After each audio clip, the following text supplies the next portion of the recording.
नमस्कार दोस्तों, एक बार फिर से स्वागत है मेरे YouTube channel motivation for everyone.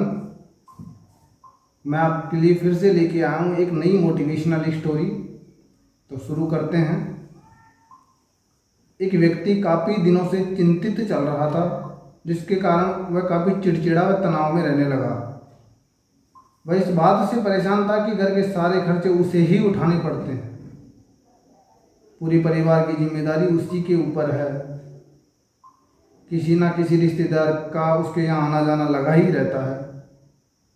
इन्हीं बातों को सोच सोच कर वह काफ़ी परेशान रहता था। इस बात को लेकर अक्सर वह बच्चों को डांट देता था और पत्नी के साथ भी उसका झगड़ा चलता रहता था। एक दिन उसका बेटा उसके पास आया और बोला, पिताजी, मेरे स्कूल का गृह कार्य करवा दीजिए। वह व्यक्ति पहले से ही तनाव में था, तो उसने उस बच्चे को डांट कर भगा दिया। जब थोड़ी देर बाद में उसका गुस्सा शांत हुआ तो वह अपने बेटे के पास गया और देखा कि बेटा सोया हुआ था और उसके हाथ में गृह कार्य की कॉपी थी। उस कॉपी को लेकर देखा और जैसे ही उसने कॉपी को नीचे रखना चाहा, उसकी नज़र होमवर्क के विषय पर पड़ी। उसके होमवर्क का विषय था वे चीज़ें जो हमें शुरू में अच्छी नहीं लगती, लेकिन बाद में वे ही अच्छी होती हैं। इस टाइटल पर बच्चे को एक पैराग्राफ लिखना था, जो उसने लिख लिया था। जिज्ञासावश उस व्यक्ति ने बच्चे का लिखा हुआ पढ़ना शुरू कर दिया। बच्चे ने लिखा था,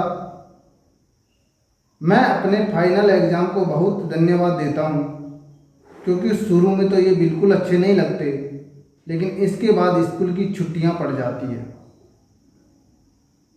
मैं खराब स्वाद वाली कड़वी दवाइयों को बहुत धन्यवाद देता हूँ, क्योंकि शुरू में तो ये कड़वी लगती है, लेकिन ये मुझे बीमारी से ठीक करती है। मुझे सुबह सुबह जगाने वाली उस अलार्म घड़ी को बहुत धन्यवाद देता हूँ, जो मुझे हर सुबह बताती है कि मैं जीवित हूँ। मैं ईश्वर को भी धन्यवाद देता हूँ कि मुझे इतने अच्छे पिता दिए, क्योंकि उनकी डांट मुझे शुरू में तो बहुत बुरी लगती है, लेकिन वो मेरे लिए खिलौना लाते हैं, मुझे घुमाने ले जाते हैं, मुझे अच्छी चीज़ें सिखाते हैं, मेरे से प्यार करते हैं, मुझे अच्छी अच्छी चीज़ें खिलाते हैं, और मुझे इस बात की खुशी है कि मेरे पास पिता है। क्यों? क्योंकि मेरे दोस्त के पास पिता नहीं है। बच्चे का गृह कार्य पढ़ने के बाद जैसे वह व्यक्ति नींद से जाग गया, उसकी सोच बदल गई। बच्चे के द्वारा लिखी गई बातें उसके दिमाग में बार बार घूम रही थी, खासकर वह लास्ट लाइन कि मेरे पास पिता है। उसकी नींद उड़ गई थी। फिर वह व्यक्ति थोड़ा शांत होकर बैठा और उसने अपनी परेशानियों के बारे में सोचना शुरू कर दिया। मुझे घर के सारे खर्चे उठाने पड़ते हैं, इसका मतलब है कि मेरे पास घर है। ईश्वर की कृपा से मैं उन लोगों से बेहतर स्थिति में हूँ, अच्छी स्थिति में हूँ, जिनके पास घर नहीं है। मुझे परिवार की जिम्मेदारी उठानी पड़ती है, इसका मतलब है कि मेरे पास परिवार है, बीवी है, बच्चे हैं। और ईश्वर की कृपा से मैं उन लोगों से ज़्यादा खुश नसीब हूँ जिनके पास परिवार नहीं है और वे दुनिया में बिल्कुल अकेले हैं। मेरे यहाँ कोई ना कोई मित्र या रिश्तेदार आता जाता रहता है, इसका मतलब है कि मेरी एक सामाजिक हैसियत है। मेरे पास सुख दुख में साथ देने वाले लोग हैं। मेरे भगवान, तेरा लाख लाख शुक्र है। मुझे माफ़ करना, मैं तेरे को पहचान नहीं पाया। इसके बाद उस व्यक्ति की सोच एकदम बदल गई। उसकी सारी परेशानियां, सारी चिंताएं जैसे एकदम से खत्म हो गई। वह एकदम सा बदल गया।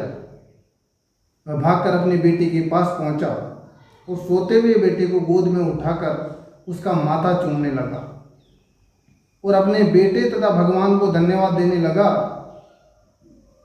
दोस्तों, हमारे सामने जो भी परेशानियां हैं, जब तक हम उनको नकारात्मक नज़रिए से देखते रहेंगे, तब तक हम परेशानियों से घिरे हुए रहेंगे।